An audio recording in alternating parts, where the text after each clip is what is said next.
"Help me, sister," my niece Jenny said with tears in her eyes as she gave me a picture. It showed my brother, Jenny's dad, with his friends at a bar. "What's wrong, Jenny?" I asked. Before she could answer, my serious sister-in-law showed up. "What are you two doing?" she asked sternly, taking Jenny away. Alone now, I looked at the back of the picture and saw a message from my brother. It said, "If something happens to me, please take care of my daughter. My name is Alice. I'm a 32-year-old working in my family's construction company office. My older brother, who's 10 years older than me, was always seen as the one who would run the business someday. He's a hard worker, but he never seemed keen on taking over. Even though everyone, including me, thought he would, he often said, 'I enjoy carpentry, but I don't want to run the business.' It became his mantra, repeated over and over. Then one day, he dropped a bombshell. 'I found someone I want to marry,' he announced, introducing us to Maggie. She was lively and quickly became part of our family even though she didn't live with us. 'I'm getting married and moving out,' he declared. 'But what about the business?' I asked. 'You know you're expected to take over, right?' He sighed, patting my head gently. 'I don't want to cause you any trouble with Dad. We don't see eye to eye,' he explained. True to his word, he married soon after and moved out. But he always stayed in touch, chatting with me about everyday stuff. Guess what? Maggie made a delicious dinner tonight. She's a dietitian, so she keeps an eye on my high blood pressure, he'd say. I'd tease him, saying, 'You never get tired of bragging about her, do you?' But seeing him happy was all that mattered to me. A few years after my brother got married, his daughter Jenny was born. After that, we started seeing them more often. They looked really happy, and Jenny was growing up well-loved by both her parents. When Jenny turned 10, there were talks in the family about patching things up with my brother. We hoped we could laugh together like we used to, but that hope didn't come true. One day while I was at work, I got a rare call from my sister-in-law. It wasn't unusual to hear from my brother, but it was strange to hear from her. Worried, I answered the phone right away. "Hey, sister-in-law." "Oh, Alice, what's going on? It's not often I hear from you. Calm down and listen. Your brother Jake had an accident at work. He fell from scaffolding because of the rain." The news hit me hard. I felt like time stopped. I called our parents, who were also at work, and we rushed to the hospital in the pouring rain. When we entered the hospital room, my brother looked so pale. Seeing him like that made the reality of the phone call sink in, and I collapsed to the floor. "Bro," I managed to say weakly, surprised by how feeble my voice sounded, and sadness washed over me. Beside the bed, my brother's wife was crying loudly, like the main character in a sad story. Her crying was so intense that it made me hold back my tears and just stare at her, feeling uneasy about her behavior. Jenny, standing next to her, looked down, her face pale, not crying but trembling as if she were scared of something. "Jenny, are you okay?" She didn't seem able to answer, still in shock from her father's death. After the wake for my brother at our home, as the relatives were grieving deeply, I found myself quietly crying in a secluded corner of the porch. The photo in the memorial portrait looked recent.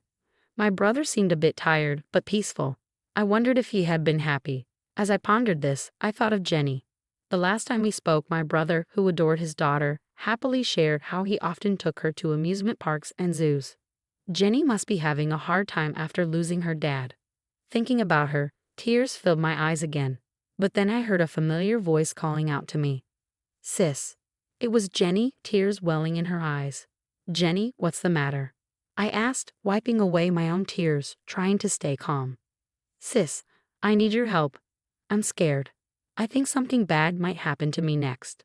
Before I could ask her to explain, she handed me something, nervously biting her lip. "Dad told me that if anything happened, I should give this to Alice," she said, repeating what our brother had told her. Jenny handed me a slightly worn brown envelope, which she had probably been holding onto for a while. "It's actually..." Just then, a cold voice interrupted us from behind, saying, "What are you doing?" I turned around to see my brother's wife, Maggie, looking stern.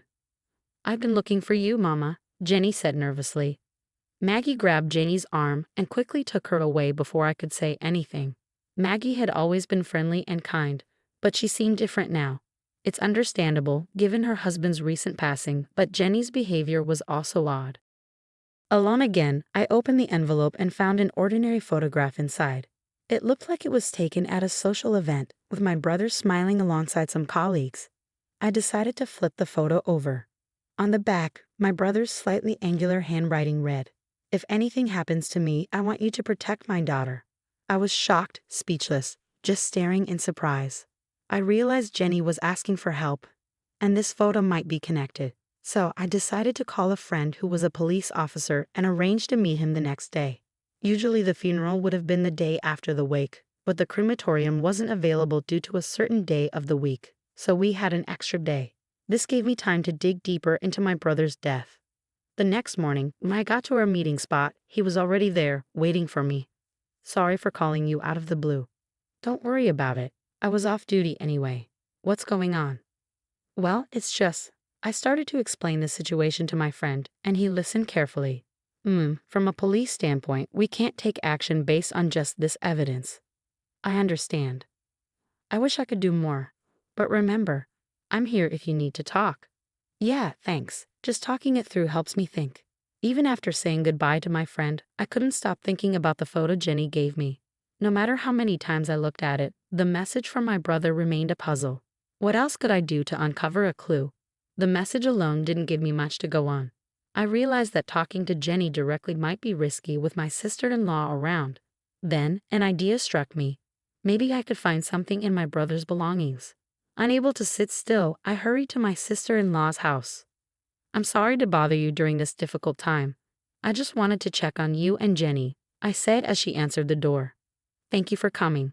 Jenny's in her room, but she's not feeling too good since her dad passed," she replied, leading me to the living room.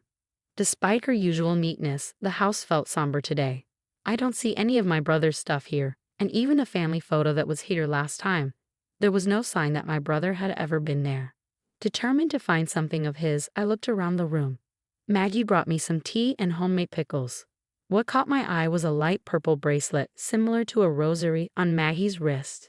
It didn't seem like something she or my brother would wear, and it made me uneasy as I thanked her for the tea and tasted the pickles. "These pickles are really salty, aren't they?"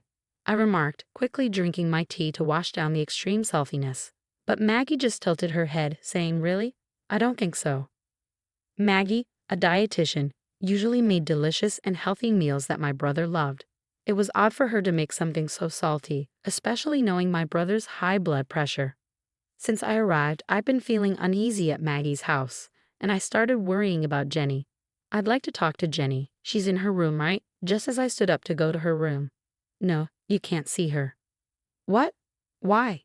"I'm sorry, but you need to leave. I'm busy getting ready for the funeral," Maggie said firmly, grabbing my wrist and pushing me out into the hallway, then out of the house.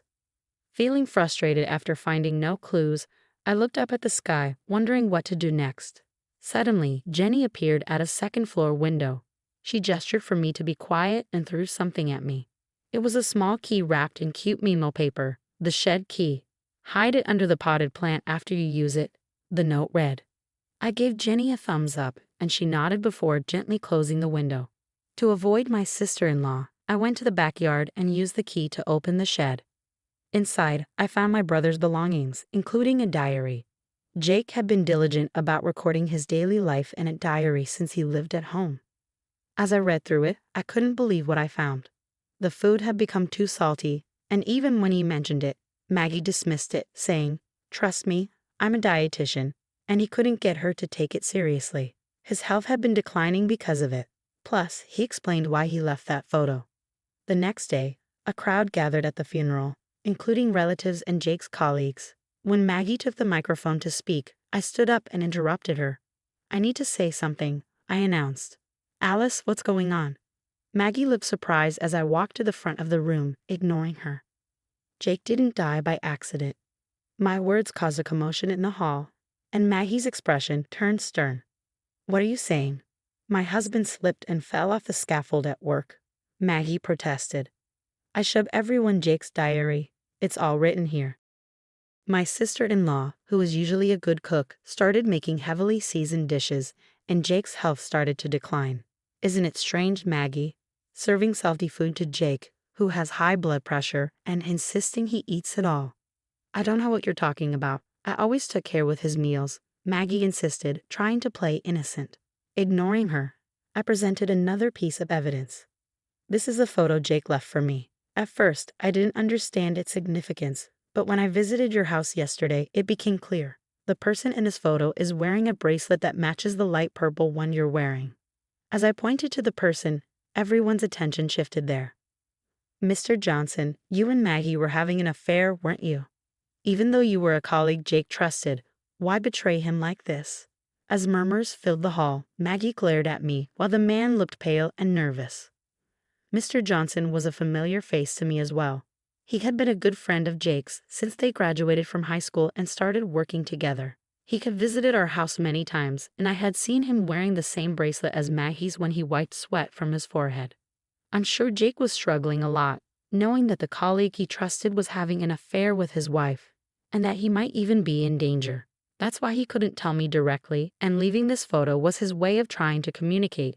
I said to Mr. Johnson, holding back tears. He broke down crying and held his head in his hands. What? A diary and a bracelet can't prove an affair or that I killed my husband. Maggie protested, getting defensive. But I was prepared and continued with the evidence from the diary. There's more. Jake checked your phone, Maggie, and found emails between you and Mr. Johnson. It seems you wrote, Jake is in the way of us being together. We need to get rid of him. That's not true. Whether it's a lie or not, we can easily find out by investigating, right? I challenge. At first, it seemed like you were planning to take advantage of my brother's high blood pressure to harm him through his meals. But that would take too long. So driven by your desire to get married as soon as possible, you approached Mr. Johnson to eliminate my brother in a workplace accident, didn't you? You planned to push him from a height on a rainy day, and if anyone asked, you'd just say he slipped. I never suggested such a thing. He's the one who brought it up. Maggie tried to deflect blame onto Mr. Johnson, pointing at him. He shook his head vigorously, denying it. Mr. Johnson, it was raining on the day my brother died, wasn't it? I asked. He nodded slightly. Usually work would be stopped on a rainy day, so why wasn't it? It was only drizzling and we had a deadline, so he suggested we continue with the work. I saw it as an opportunity, Mr. Johnson explained. My brother considered you his best friend and trusted you until the end. You know that, I said, addressing Mr. Johnson. There was a collective intake of breath as he bowed deeply towards Jenny, my brother's only daughter. I was led astray by her, and I did something terrible. I'm truly sorry, Mr. Johnson continued to apologize through tears. Jenny looked at him with sadness in her eyes. Meanwhile, Maggie kept denying any involvement. Even at this point, you'll hand over the incriminating emails to the police, right? I asked, and when Mr. Johnson offered his phone, Maggie seemed to finally give up. Then, a police officer friend who had attended my brother's funeral arrested the two of them and took them away. It was a relief to see them finally caught. Afterward, Maggie and Mr. Johnson received long prison sentences. Thanks to the lawyer I hired, Jenny received financial support from a program called the Victims' Compensation Program, designed to help families of victims recover. Jenny was deeply affected by the incident and struggled for a while, but I adopted her as my own, and she's slowly starting to smile again. I've decided to give her all the love I can in place of my brother.